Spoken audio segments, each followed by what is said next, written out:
Bonjour, aujourd'hui je vais vous présenter et vous expliquer le concept de la profondeur de champ et d'une manière incidente comment faire du flou sur une photo, principalement pour isoler un sujet de l'arrière-plan.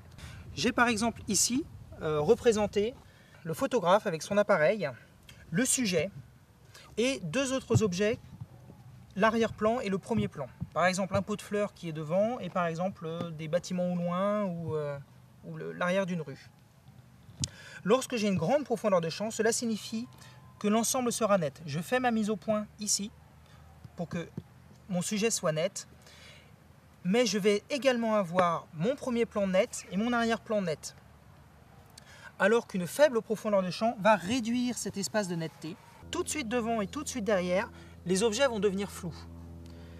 Par exemple, là, j'ai une profondeur de champ longue. Comme vous pouvez voir sur cette photo, les objets sont nets. A l'inverse, si je modifie volontairement les réglages, vous vous rendez compte que là, les objets sur cette nouvelle photo sont flous, que vous ne pouvez plus lire le logo de cet appareil photo et vous constatez également que cette pellicule est floue. Mais la profondeur de champ est une variable continue, c'est-à-dire que, par exemple, une profondeur de champ très courte va signifier qu'il va me falloir être très proche du sujet pour être net.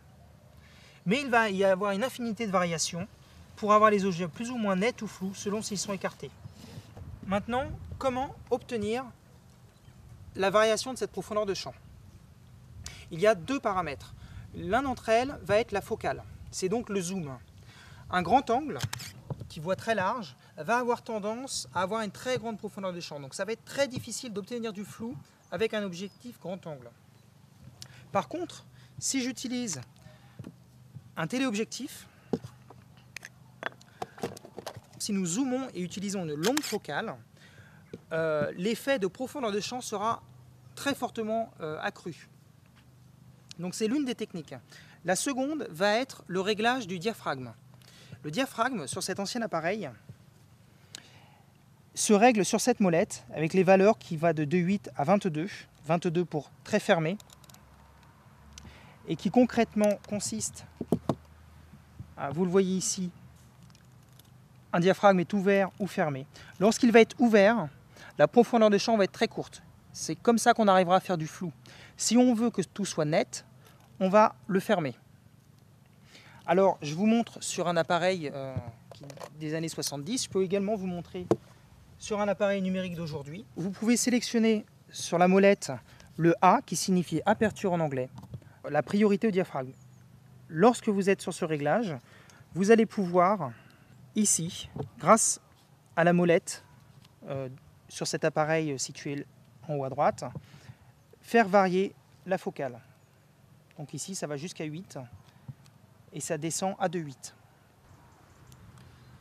Donc voilà pour la théorie générale, qui est parfaitement applicable et vraie dans le monde des appareils 24-36, les anciens appareils argentiques, qui est à nuancer pour les appareils numériques, car ce paramètre de profondeur de champ va dépendre de la taille du capteur.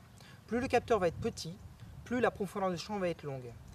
Il est par exemple plus difficile d'avoir du flou avec un appareil compact, qui va avoir un petit capteur, qu'avec un réflexe. On obtiendra du flou beaucoup plus facilement avec cet appareil, car le capteur est beaucoup plus grand. Vous savez maintenant comment faire du flou ou bien éviter le flou. Je vous souhaite de bien pratiquer et on se retrouve dans une prochaine vidéo.